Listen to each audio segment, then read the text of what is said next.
Hey, welcome to Screenplay Junkie. My name's Drew Hellmich, and I love screenwriting and everything there is about movies. But before anything makes it to the screen, it always begins with text on paper. So if you're a fellow addict of film and storytelling, join my brothers, Matt and Bryan, and I as we take a look at various types of screenplays, short stories, and other source material that were crucial to the creation of the stories we all love. There will be spoilers, though, so I do recommend being familiar with the title that's being discussed. Sound good? All right, then let's get started.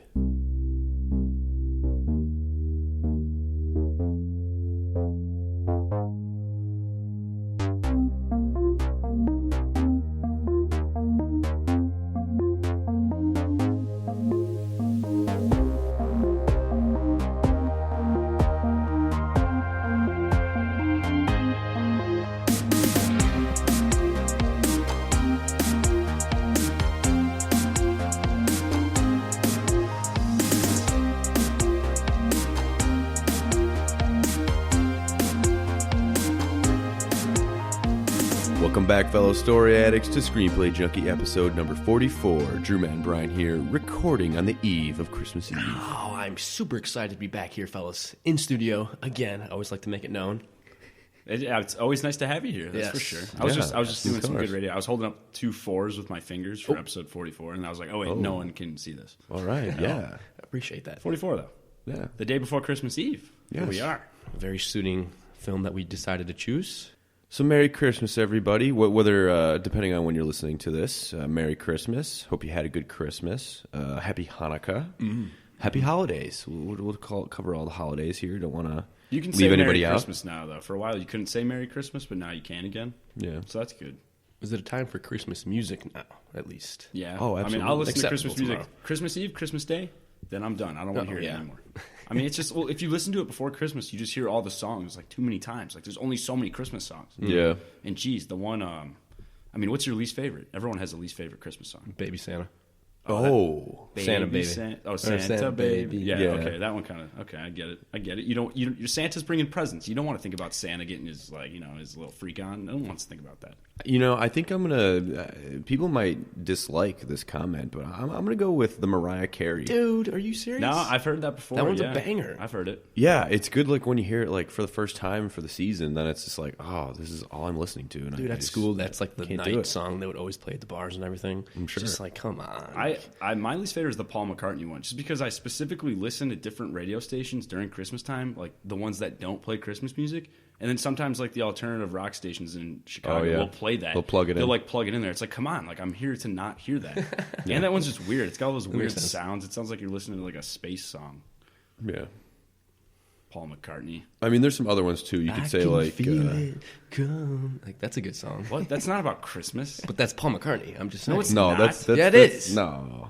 That is Well, not. you can Paul feel it in McCartney. the air tonight. Yeah. No, that's not. That's like Peter Gabriel or Phil Collins. That's Phil Collins. Phil Collins. It's Oh Phil my Collins. goodness. It's Phil Collins. Oh, Jesus Christ. I knew it was one of the guys from Genesis. I got It it has mixed nothing up. to do with Christmas time.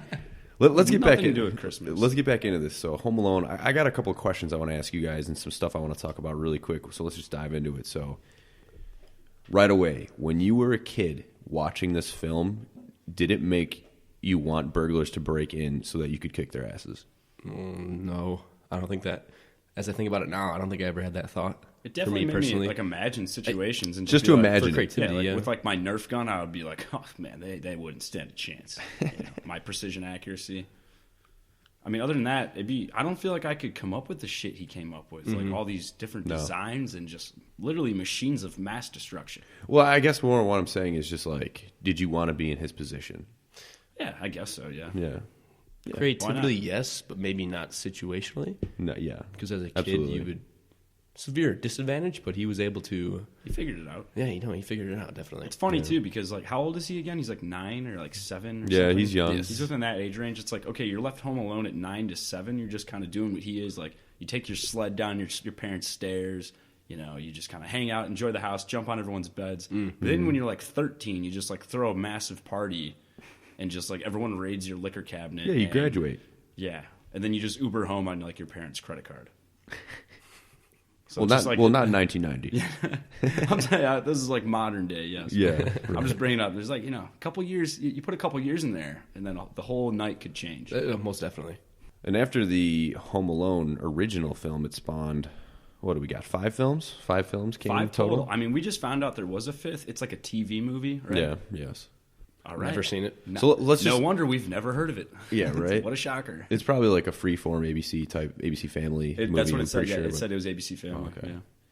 So, of course, you have the original Home Alone, came out in 1990, and then you have Home Alone 2, Lost in New York, 1992, and both of these films were both written by John Hughes and directed by Chris Columbus, who, if you would remember, Chris Columbus is the writer of Gremlins, which we covered back in episode... I don't know. It's embarrassing. It might have been single digits back then, way back when. I'm going to go with like 12 for some reason. 12? I think it's like a 12, in that 13 range. area. All right. Yeah, we don't have that concrete, but if you are interested in Gremlins, go back and check it out. Yeah, good to have you back, Chris Columbus. Not the guy who sailed the ocean blue in 1942. Different Christopher. This one likes movies. And then there was Home Alone 3, which came out in 1997, and that was also written by John Hughes, and then there was a separate director involved with that. And that one stars Alex D. Linz from Max Keeble's Big Move, and actually Scarlett Johansson, who is the sister in the movie. Yeah, news to me. I had no idea she was in Home Alone 3. Totally blew my mind. Yeah. I mean, might have to go back and watch it, but I not just because of her, like also just because like it's a different challenge. Like it's the same guy who created Home Alone. Yes. But he's like, I want to write a movie now. It's with a different kid. So I think that's kind of cool. And I guess the bad guys you were saying, Drew, or they're like a Ninjas. It's like a group of like I don't know if they're ninjas. They're assassins. Yeah. Okay. Or just like it's these, like whoa. They're super capable. The of stakes are much higher. outwitting a child. And I remember this kid was like loaded. He had like all kinds of stuff at his house. Yeah. I mean, really quickly, the plot is just like there's some sort of like chip they need, and then it gets put inside a toy car, and then he ends up with a toy car. Kind of sounds like the plot of The Pacifier with Vin Diesel, where it's like, we need this chip, and then there's like this guy protecting these kids, and he has a pet goose. I just want to mention, crazy. I know somebody who prefers Home Alone 3 out of all of the Home Alones. What? Simply because that person will remain unnamed. Anonymous. Okay, well, tell me when. Tell me later. And they prefer Home Alone 3 because there's a valid reason. Max Keeble's Big Move. No, because Home Alone 3 was the only one that they had on VHS growing up. So that's just what this person. okay. This is what. But Understandable. But I mean, come on. It's like, come on, go to the movie store. Home Alone 3 would not exist without Ever heard of the other two Blockbuster? before it. And then we got Home Alone 4, Taking Back the House, which is a TV movie that came out 4 in and 5 are TV 2002. movies? Yes. Okay. And then Home Alone, The Holiday Heist TV movie 2012. So pretty recent. TV there. movies, not concerned with them. I'm all about the trilogy. The original Home Alone takes place in a northern suburb of Chicago, Winnetka, Wilmette area, if you're familiar with it. We're from Chicago, so we're very familiar with this area. We live on the south side, though, not north side. Exactly. Got to state that. Yes.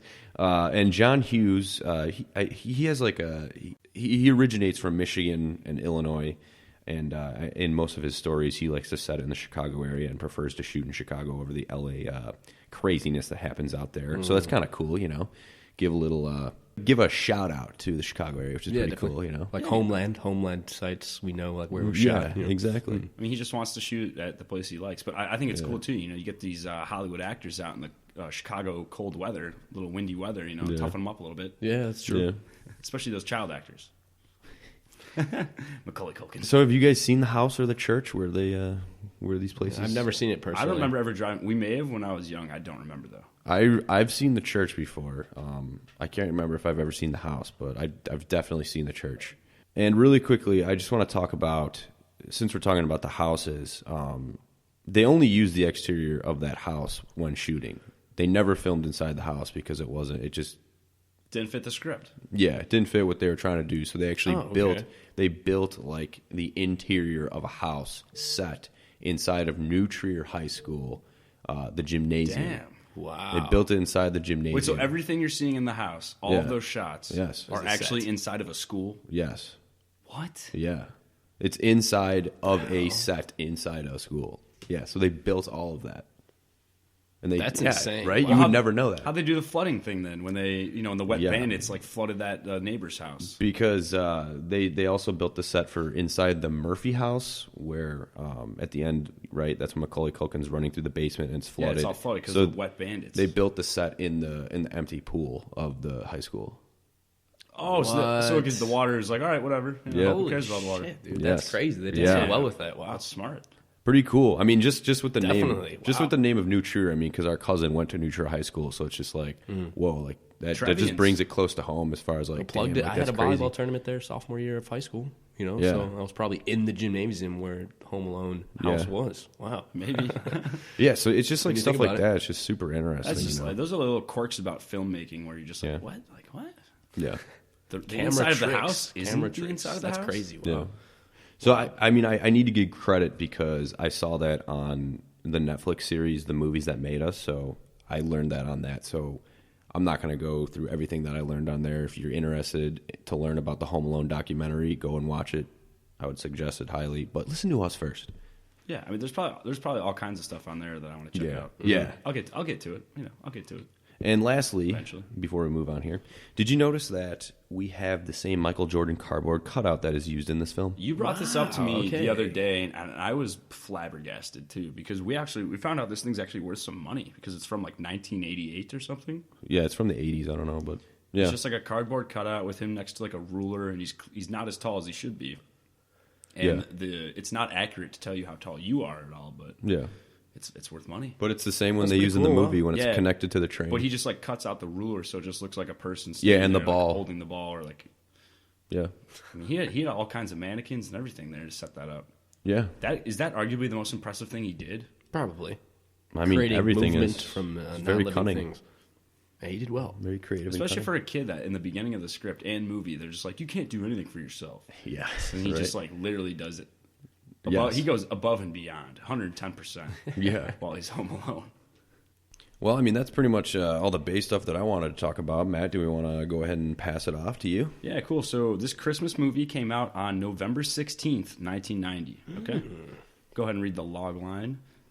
An 8-year-old troublemaker must protect his house from a pair of burglars when he is accidentally left home alone by his family during Christmas vacation. Perfect, honestly. Great. I don't know how they left him behind. I mean, that's so sad. That's still a question that'll kind of rot inside of me forever. You just forget a child. And they forgot to like set alarms and all that. It's just like, come on, guys. Well, here's the thing. You know, in the movie when they show you it's like supposed to be another kid, they count the other count him, kid. yeah. That is, I laughed so hard at that part because that kid is so annoying. Yes. In the script, they don't give that part justice. That part in the movie is a lot better. Oh my God, it's so good. Because when I read the script, I was kind of like, how the hell did they forget him? But then when you go back and watch, you're like, oh, okay, yeah. Yeah. I mean, that's why. Yeah. All right, so this movie was written by John Hughes. You know him from movies like The Breakfast Club, 16 Candles, right? All kinds of good Yeah, movies. a lot of good stuff. This guy is he's- a comedy machine. Yeah. He was a beast in the 80s for pumping out really, really good stuff. And in the 90s, too, because this one was 1990. I just want to mention really quickly, he was known to write scripts like in a weekend. Yeah, I think, didn't it say he wrote this one in a weekend? Yes. But he's also known for letting his actors improv a ton. Yeah. Probably like John Candy, like people Yep. who he like trusts a lot. I mean, I read in the trivia, I wasn't really gonna like go into this that much, but a bunch of actors, including Macaulay Culkin in this movie, like improvised some of their biggest lines. Yeah, speaking of John Candy, I saw something I read quickly. He in one day his like on screen time was done. oh They yeah, filmed it all yeah. in 24 hours. Yeah, yeah, Crazy. yeah. That's Crazy. insane. Yeah. 24-hour workday, nothing, no big deal. Yeah. I mean, a guy like him, you know, he definitely needed to eat, take a couple breaks. Yeah, just a couple. All right, so starring in the movie, as we all know, Macaulay Culkin as Kevin. Then there's Joe Pesci as Harry. Daniel Stern plays Marv. And then there's Kevin's giant family, who I'm just not going to name all of them because there's like literally 50 of them in this house in the beginning. Makes sense. I thank you for So that. many kids and adults. Let's see. They made the movie for $18 million. Okay, this one's disgusting. The amount of money this movie made is gross. Yeah, it's crazy. They made it for $18 million. It's made worldwide just under $500 million. Wow. So it's just Damn. Yeah. incredible. It's just absolutely incredible. I mean, there's a reason there's 5 of them. How the hell did they? How were 4 and 5 TV movies? Like the franchise really fell off right after Macaulay Culkin left. That's like the reality. Yeah, I mean, they were just trying to milk it for what it was worth, I guess. Yeah, he got older, and it's just like, you know, he was at that age where it's just like, yeah, he's just gonna throw a party. Like, Yeah, you can't use them He's anymore. not setting no. up booby traps anymore. He just wants boobies, not booby traps.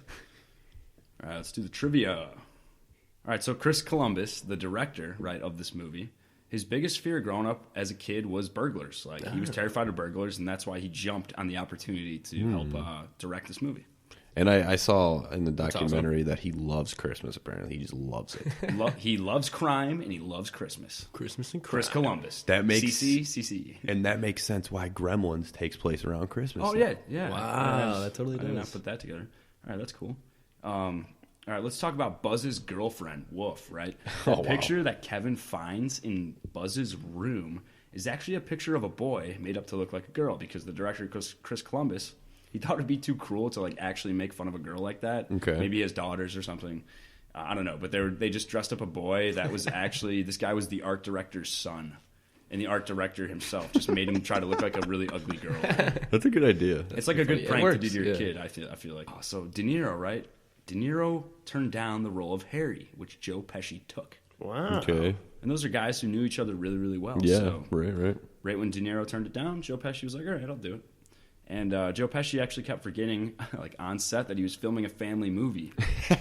So he would just be dropping F-bombs all the time. Like, they would have to redo scenes, especially during the scenes when he was getting, like, you know, the fire shot at his head or all the booby traps. Like, he'd just be swearing like crazy, and they'd have to be like, hey, hold on, you know.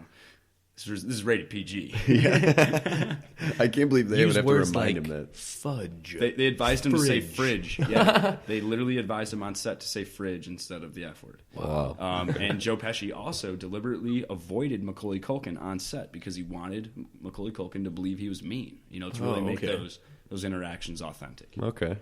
That's kind of, yeah. Joe Pesci, That's cool, man. serious guy. By the way, do you know he makes music? Really? Yeah, No, I didn't know you that. threw on It literally sounds like Latin jazz. Look up Joe Pesci music, and it'll blow your mind. Okay. Anyone out there, who cares? All right, but I guess Joe Pesci and Daniel Stern, these guys played the two robbers. Yeah. They felt indifferent about the movie's potential when they were shooting it, so they actually kind of just mailed it in and purposely went over the top, you know, just being like ridiculous, just for shits and giggles. And it turned out to be like a giant movie, you know, and as we all just figured out, it made over $480 million. It's insane. So John Candy, Brian, you brought up that he filmed all his scenes in one day. I think we already said this. He improv'd all his lines, which is really cool. I mentioned this earlier. Yeah, other actors on set did it.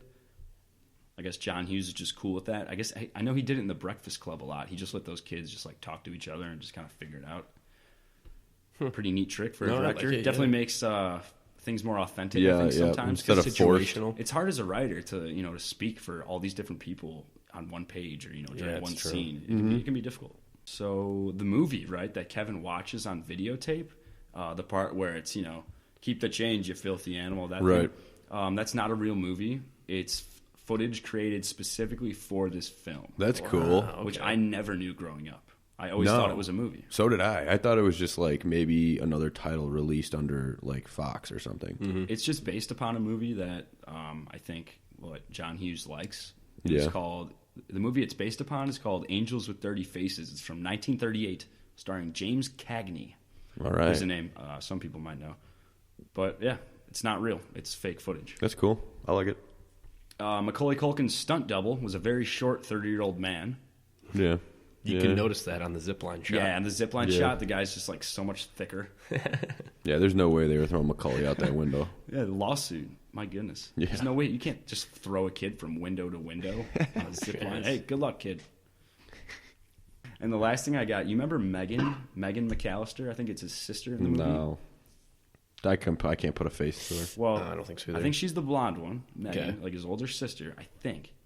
But I guess soon after this film, the woman who plays Megan, her name's Hilary Wolf, she quit acting and became a member of the United States Olympic judo team. Whoa. Yeah, that's what's up. That's what I was telling you guys earlier. I'm like, wait till you guys hear this. Yeah, no burglars are coming after her. Could you man. imagine if she was left home alone? Oh my God, they would be fucking dead. Judo. Harry and Marv would be 6 feet under. Yeah, they with would. Getting judo chops, getting choked out.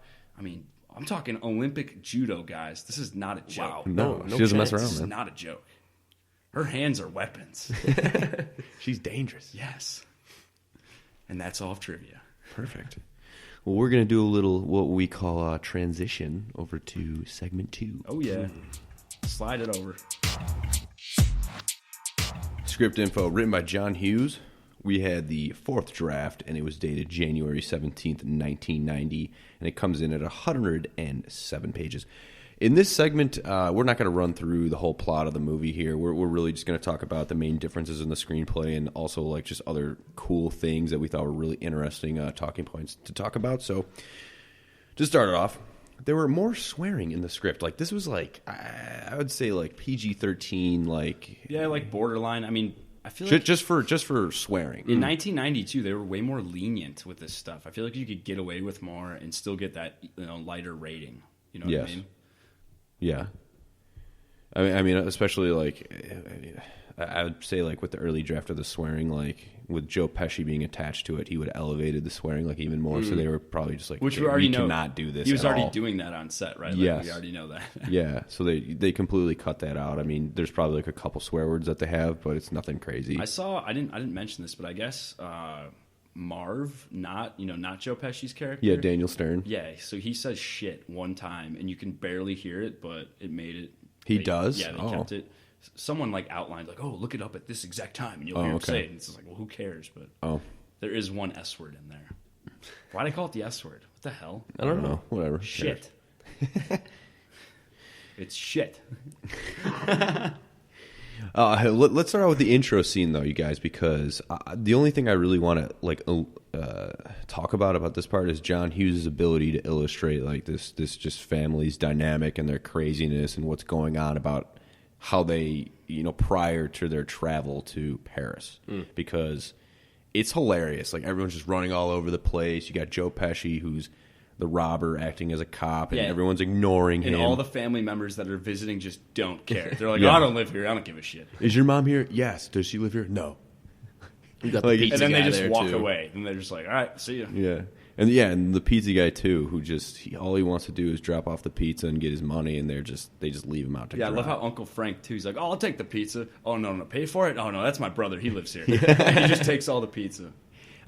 John Hughes, his ability just to be able to create that like so smoothly and authentically is just amazing. Mm-hmm. Yeah. Even reading that script part, like I was good. I was laughing it was great. I was laughing out loud because it like how fluid it was and how funny. All these people in one house can be. And then another interesting point we wanted to discuss was when Macaulay Culkin goes into Buzz's room, and that's when they're with the other cousin, and they see Old Man Marley outside shoveling, and that's when Buzz comes up with this South Bend shovel slayer story, right? We were like, we wanted to talk about, well, how did they come up with this story? Like, how does the neighborhood or the neighborhood kids, how are they all aware of this? Because I mean, every kid at that school must think he's a murderer. This You'd old man, think, this poor yes, old man. maybe. Yes. Or it could just be terror that Buzz wraths on. Or just a story that he only told his Kevin. family. Yeah. Dude, I don't think so. I think it's the whole town. I mean, the guy kind of looks creepy, especially in the movie. Kind of looks like an old creepy guy. Well, in the movie, he's aware that there's rumors going, because he says like, there's rumors going around about me. So he's even aware that people are saying this kind of stuff. So that's how you know. The whole block knows. Like everybody thinks he's a goddamn shovel slayer. Like don't be like eyes front when you're around shovel guy. Keep your eyes on him. I mean, I'm curious as just to like how that all came about. Like I don't know. And like when there's kids too. Like, we only got a glimpse of the story in the movie and in the script. Like, there has to be this big background story that everybody knows. Like, oh, he killed, these amount of people with a shovel, and then he dug a hole with his shovel, and then he put him in there with the shovel. He's just the shovel guy. Like, there has to be this whole thing. I mean, I want to know. I wish Buzz would have gave, like, a big speech and was just like, Or you wish they would have came out with a feature film. About the shovel slayer. Like a prequel? Yeah, definitely. Where he actually killed people and then just lied to Macaulay Culkin in the church about his family and everything, and just hired actors at the end to cover his tracks. I mean, I think it's just rumors. Like he's just an old man who keeps to himself, and nobody really knows anything about him. And it's just kids' imaginations. Kids' imaginations running. Yeah. But whatever. I like to think he's the shovel slayer. Yeah. South Bend. Well, let's fast forward to... He killed 3 men with 1 shovel. Plastic shovel. Wow. Yeah. That's even more skillful than a metal. A pencil. With a pencil. Let's fast forward to when Kevin is alone now. We're going to skip over some crazy stuff here, but when Kevin's alone, there's this scene in the screenplay when, I mean, it's in the movie too, but not this specific part, when Kevin is going into the basement and he's scared of the basement, as many kids are. Yeah, and in the movie, it's like the furnace specifically, right? Yeah. He's terrified of the furnace. That would fear me if it's being that loud and noisy at that age. And that was also in the script. Yes. Yeah. Right. But in the screenplay, there's this part where he goes into the basement, and then it's like, when I was reading this, I was like, oh my God, like this just like turned into like a horror. Like straight up like horror. I was reading as horror, which, I mean, crazy. it was effective. Like it did its job because I don't know why, but in the basement of the McAllisters, like they just like have these mannequins, and then there's this whole part where he's imagining that the mannequins are alive and they're talking to him. Yeah. Absolutely terrifying. And laughing. Yeah. And like they have lines in the script. Yes. So I don't know how they would have shot that like in 1990. Like how do you make a mannequin come They were to life probably just like CGI? They were probably like, like this just steers away from what we're trying to do. Like That makes sense. I mean, it would have been cool to see. I liked the scene. They're did. proving a point. Like, but you know, it didn't a kid's fit. imagination can run like that. Like, you Yes. never know. Yes. And that's why I liked it a lot. But I mean, overall, it was just super creepy. It was really creepy. I was like, oh, these mannequins are talking? It's just like, oh, man, throw them in the furnace. Like, just burn them. Right.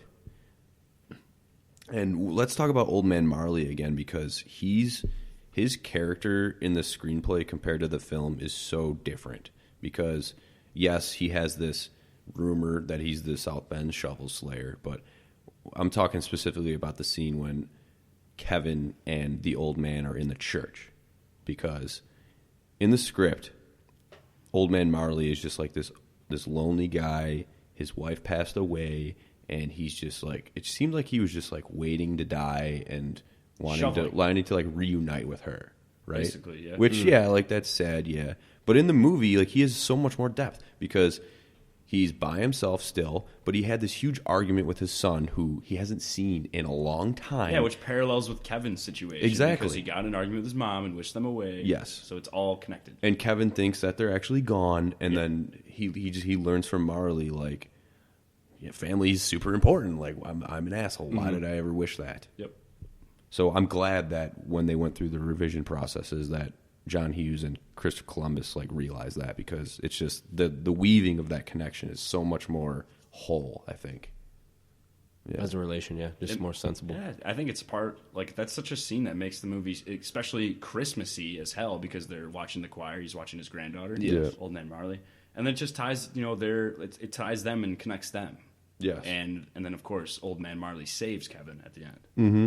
It just makes a better movie. It's a better story because of that. Yeah, absolutely. And then another scene that we noticed that was not in the script that is in the movie is the part when Marv approaches the house to inspect it, and Kevin like hears him come around, and that's when he plays like the gangster movie and throws the firecrackers in the pot, right? Yeah, which is like a really like funny scene. I mean, it's ridiculous, of course, but it's funny. That's not in the screenplay. It's just like, I think it's Harry who approaches the house, and all he hears is just like the People banter. inside. Yeah, he just hears people inside. Just people talking. He's like, oh, I got to get out of here. But the other part I want to talk about, just when Kevin plays this movie, is when the pizza boy shows up, right? Because he gets the pizza boy too. Keep the change. Yeah. And Filthy animal. the part where it's like, where you can like just completely say, oh, this is so stupid, is why doesn't the pizza boy like call the cops after his interaction with this? It's like, must have got a good tip. like, I just dropped this. No, he got a terrible tip because he drops his pizza off, and then it's like someone's firing a machine gun at him. It's like, why wouldn't you call the police on this house? That would have changed the outcome of the story. 100%. Exactly. Yeah. Which, I mean, whatever, you know. It's just because he's a goof. Yeah. Just a pizza boy goofball. Working for little Nero's. Yeah, right. Ramming into statues as he shows up. And finally, I think this was probably the most exciting thing that I was looking forward to in the screenplay was, how did you think the booby trap finale scenes were handled? I mean, precision, right? Accuracy. Yes. Macaulay Culkin's just like a born Boy Scout, a born killer. I mean, Born engineer. Yeah, exactly. I mean, he owned them for the most part. I mean, so did you were great, like? honestly. Did you like the writing of it? Like, that's what I'm more interested in. Like, did you think the pacing was good? Like, Because I was really curious. I was like, how is he going to handle like this, you know? And it seemed like it all happened in the script like pretty late in the story, which I was kind of shocked. And just very in the movie, fast. It happens earlier. Yeah. And it was quick, but I mean, when they shot it, it obviously was perfect. It elongated everything. And that's probably what he had in his mind when he wrote it. So Yes. I think it worked out perfectly. What's crazy too is it reminded me of the Goonies, and then Drew, you reminded me that who like how is this movie connected to the Goonies? Oh, because Chris Columbus wrote The Goonies. Yeah, exactly. Oh, So wow. the director of Home Alone wrote the Goonies. So booby traps everywhere. You know, Yeah. it was awesome. Yeah. I mean, I liked it because like they had like the general core ideas of what they wanted to do in the movie at least. Yes. And you And they think kept about it, it, though. They he kept only it. wrote this movie in a weekend, so Yeah. he decided Yeah. to give out the quick ideas. Yeah. No, I agree. Yeah, absolutely. The foundation was there. To me, it just felt a little rushed, but I mean, it's just like he provided what was necessary, and then when they filmed it, They executed. I don't know. Yeah, for whatever reason, he executed, right? I'm a football coach, and to play football, you got to execute. It's just like what they all say. Well, this is probably, like I'm glad you brought up the booby traps, Drew, because we actually have a booby trap code name top 10 list that we're gonna do for you guys. So this is what we're saying are our top 10 Yeah, so favorite, Top 10 favorite? or is it by pain, We or what ranked is it? the booby traps. We're just like we got pain involved, So, like, creativity involved. So number 10 is like the booby trap that you would most likely like. Okay, like if that happened to me, okay. It's just like a so prank. we'll start from 10. Wait, Yeah. so we're going Decline. from so you're starting from lethal down to prank. No. No. We're gonna Prank start down from to like, lethal. Oh, okay. So starting with like, The got you. most. I got you. Yes. I mean, they're all booby traps. I reversed it. I They're got all you. booby traps. We're just going from the ones that are like okay, I could deal with That are pranks. to the ones where you're like, That are oh my lethal. gosh, this would hurt. So prank level to lethal level. Got you. So All right. there's 10 of them. Brian, let's go. Let's get this started. And let's start with number 10. All right, number 10. I thought that was gonna be more like dramatic. There Oh, with the number. you wait for it. Okay. Oh, there's more. Oh, Okay. wow. Well, number 10 is the Feather Fan. The Feather Fan. Which, The well, Feather- I'm sure. I feel like number 10, the feather fan, does not need a lot of energy to No, it, just definitely because not. it's It's pretty, just feathers. pretty It's chill. Just when Well, she how gets do you- dressed like a chicken. and it was like basically. glue somehow, glue tape or something. That's how it all got stuck to him. Yes. He was dressed like a chicken. Yeah. All right. Well, that's 10. That's the Feather Fan. Brian, what's next? Number 9. We have we have the instant ice. So he just used a hose and did the stairs. Froze up the stairs. Which I slippery. mean, that Very would hurt. slippery. That would hurt. I feel like that's a great robber deterrent. I mean, if they can't walk into your home, they're probably just going to pick another one. Yes. But a very situational. You got to be below the freezing degree, 32 degrees Fahrenheit. Yeah, Chicago. Just to make sure. Easy to do that in Chicago in the winter. At You least got to that's a make sure. plus. You don't want it to be 33 degrees. That's for sure. You also have to remember that you put it out there because, morning comes, you go out to get the paper, boom, broken hip. Nobody wants to be in the OR on Christmas. What do we got next? Number 8. Wow. That's the eight-legged freak. That's a spider. Buzz's tarantula. Yes, to the That face. thing's crawling on you? Oh, boy. See, this was pretty controversial, but because I know we all probably hate spiders, but it's not painful. This is a it fear. is a pet. It This is a pet. strictly It's just a fear. phobia. It's just about arachnophobia. That's Yeah, true. I don't like spiders. That's why it's number 8. I mean, it's awful. It's a booby trap. Is it a booby trap, though? Yeah. Fuck it. We're not going to question this. Well, I mean, I think I would say it's like a spontaneous, Spontaneous booby like trap. booby trap or like deterrent to flee the scene, It's on the list. We're keeping it. All right, Brian, what's next? Number 7. which is the. A little echo on that one. I Echo. was little effects, little vocal effects on that guy. Nice one. wasn't expecting that, but Wonderful. we have the ornament minefield, as it is called. Yeah, man. Stepping on This one's glass. tough. This one's Stepping tough. on glass. Ow. Well, here's the thing. I love how when Marv steps on the ornaments, like it's not when he flies down the flight of stairs, when he steps on the nail. Like once he steps on the ornaments, he's like, "I'm gonna kill this kid." It's like you had to get to stepping on ornaments to feel that resentment. That was the final straw. It's surprising. Also surprising how Macaulay Culkin was just like, here, come in the house. And then he just thought ornaments would make him like jump out the window. It's like, dude, you just allowed them into your home. Maybe rethink that. All right, Brian, what's next? Number 6. All right, yeah, number 6. It's F.E. to the face. And FE, if you didn't know, is the periodic table sign for iron. Iron. So it's iron. Unbelievable. It's an iron to the Unbelievable. face. Yeah, this one hurt a lot. What do you think those weigh? Like 6 or 7 pounds? Oh my god, give me 10 pounds. I'm not sure that heavy. 1990s irons, I think they were. I mean, to leave an imprint on your face, that means it hurt a lot. Yes. Well, there was a lot of, it was going down at like 9.8 meters per second. Gravity. Oh, hey, that's meters per second squared. You're right. Yes, thank you. Yeah, I mean, I don't want to get hit with a clothes iron. No, absolutely no No chance. way. All right, Brian, what's next? Número 5. Oh, whoa. That was like, I feel like I'm in Spanish class getting a recording going here. Culture. Little culture. So number 5, we got the basement tar nail. Nail on the stairs. Was it rusty? Oh, I hope not. Tetanus You'll need a shots. tetanus No. shot. Yeah, right. It was a pretty long nail though in the movie. It's like that's something could have easily went all the way through. Well, and it was placed perfectly. yeah. He could have easily just had missed that. There was that chance. Do you know recent movies? That particular image of the A Quiet Place. Exactly. All right, Brian, what's number 4? We got number 4 here now. I kind of messed up because I said the number before Yeah. you said the number. But It's all right. I like your accent. I like That's it. okay. Thank you. So yeah, number 4 is the BB gun nutcracker. This is where Macaulay Culkin sticks his BB gun through the little mail slot, and just, Well, the pet The door. doggy door. yeah, and just gets I can't remember which one of them, but it just clips him right in the He nuts. gets Harry in the nuts, then he gets Marv in the face. forehead. Oh Yeah. my gosh, both would just be awful. Yeah, that would hurt. That's why this is number 4. Like I've never been shot by an actual pellet gun, BB gun. Only airsoft. Yeah, no, yeah, absolutely I mean, not. they must hurt really bad. I've heard those little metal things can get lodged in your skin. Yes. Or it's time for number 3. What the hell? That was my best part. No, I was you're like, whoa. All right, well, number 3 booby trap. What do we got? This is the hothead flamethrower. This one is That scalp would be burning, terrible. beanie burning, Beanie, lots of burning here. Yeah, beanie burning. Wow. Isn't this one followed too by our next one? Glance at your script notes, guys. Isn't that one like he gets through this and then he Yes. gets this? I think so. Damn, so they're kind of combined. Now that I'm glad Yes. they're back to back, because getting burned in the head would suck. But Brian, what's next? Poop, number 2. Okay, well, that is correct. Well, it's the doorknob brand belt. Wait, how is there a belt? How is there a belt? I there? just threw the word belt because I wanted alliteration. It's the doorknob here. brand belt.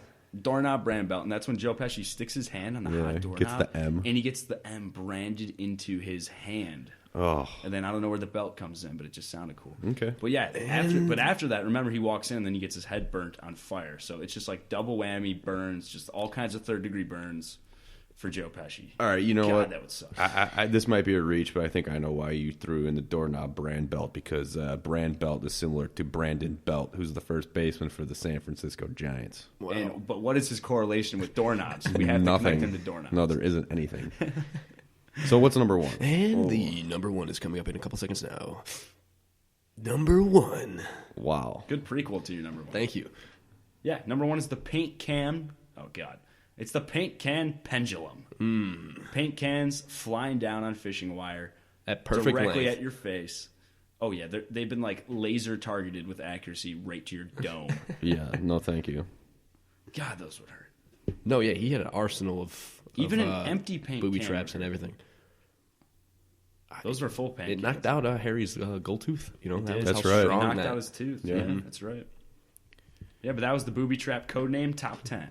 I loved it. That was fun. I liked it. Booby traps. I love booby traps. Well, I guess a shout out would be the Hot Wheels, right? True. When yeah. they're slipping on all Hot Wheels Those or whatever. unfortunately did not make the top 10. The Hot Wheel figure skates. Is that what we call guess- it? I think that's what we were going with. Yeah. Okay. My question with that one is just like, you know, you have peripherals.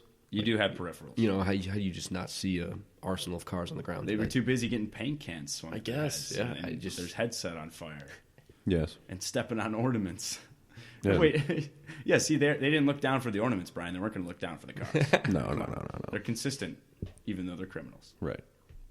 All right. Well, do we want to move to final thoughts then? Let's get it on. All right. Sweet. Who wants to start it out for us? Yeah, you know, I'll start it out. I always enjoy the start out. I appreciate the offer to go first. You're welcome. Merry Christmas. Yeah, Merry That's all you're Christmas. getting. That's literally all you're getting. Merry That's your Christmas gift. to all. Home Alone. It's a great movie just to get your fix yearly. I'll probably watch it every year, honestly, just to, around Christmas time to go along with it. You yeah, it's a good film. Like, as a kid, like, you're watching him fight off burglars and he wins out. A lot of cool, like, little interactions that he has with all the booby traps. They're always fun to watch. Good film. I'm glad it's filmed in Chicago and everything. Reading it, it was pretty relatable, or, like, relatable to the movie at least. So, about the same, but reading the story and watching the movie were both, like, pretty satisfactory. So, I'll give this movie a 4 out of 5 when watching it during Christmas time. Great. I'm with you too. 4 out of 5 for this one. It's one of the best Christmas movies out there. Like, this one's probably tied with, like, Elf. I think is like the two best that you can really watch and just really enjoy. I love the perspective in this movie, like, from the robbers, like, who are these kinds of people, and this is what they do. Like, they're robbing houses during Christmas time. Like, that is so low life. it's such a asshole move to just be like, oh, you're going out of town, I'll break into your house. Absolutely. And then I also like movies that are throwing kids into, like, adult situations, making a little kid have to solve a problem, even though the plot's not realistic, because he would just call the cops, or the moment he was alone, he'd probably be so terrified that he would go get help, and he would not be alone. But I like the idea of just thrusting him into that situation and letting it play out in his favor with a bunch of booby traps too, because I love booby traps. So yeah, this is a really good movie. It's a really good script. I love it all around. Yeah, I'll see it. Thank you for that. Over 100 times probably before I'm dead. Yeah, I agree with both of you guys. It's a great Christmas movie. Definitely one of my favorites. I hadn't seen this movie in a while, actually. I don't know why. So it was great. Like, the nostalgia hit me while I was watching this. Wow. I just, like, saw things I didn't see before when I was younger. And I think the most important thing for me is just that it's the setting, just where it takes place, Chicago. It hits home with all three of us. So it just it makes it feel like Hollywood and, like, these sorts of, like, pieces of entertainment can happen anywhere, or at least when it's closer, where oh, this is where they shot it. It seems real instead of, like, all this stuff that gets shot out in California, right? Which is remarkable, though, because they did make a set, right? Because they built all that stuff in the high school. Yes. So it wasn't all, like, legit, but somehow they made that work, which is incredible. Yeah. And also, I mean, just the screenplay, like, this is a really good screenplay. I loved it. My first John Hughes script I've ever read, and I'm definitely going to read more because the guy knows what he's doing. Those first 20 pages, like, when you're just reading about the family and, like, all the commotion in the house, those could be my favorite 20 pages of anything I've ever read, because it was so funny. Yes. It really was, honestly. Everyone interacting. And it just seemed real. The cop and the pizza man just, like, can't get in touch with anyone that's important in the house. It's hilarious. Yeah. And I guess we kind of have a connection with that, because we go to this Christmas Eve party every year with our extended relatives. It is literally like 100 people packed into the smallest home. And it's kind of like that, where it's just like... Yeah, it's just craziness. There's just too many people, and it's madness, and that's, people of all ages, kids, adults, grandparents, everything. Yeah. Crazy. So that's Home Alone. Merry Christmas, everybody, and Happy Holidays. Yeah, Happy New Year to you. We hope none as of well. you are home alone on Christmas, because that would suck. Unless you're Kevin McAllister. No matter what platform you're using to listen to us, I want it to be known that we're available on iTunes, YouTube, and Spreaker. You can also find us on Instagram at screenplay_junkie. If you like our content, please be sure to follow our channels so you can stay in the loop with new episodes and quick movie reviews. Feel free to give us a rating or drop us a comment on any of these mediums. Any feedback or interaction is greatly appreciated. Got any scripts you think we should read or movies we should review? Shoot us a message on our Instagram or email us at screenplayjunkie.show@gmail.com. We'd love to hear from you. On the next episode, we're going to be taking a look at a script that was suggested by one of our listeners, so thanks for sending it our way. We really appreciate it. It's a good one, and we're looking forward to it. And that film is the 2018 Lee Winnell sci-fi flick, Upgrade. Thank you for listening. We hope you can join us next time.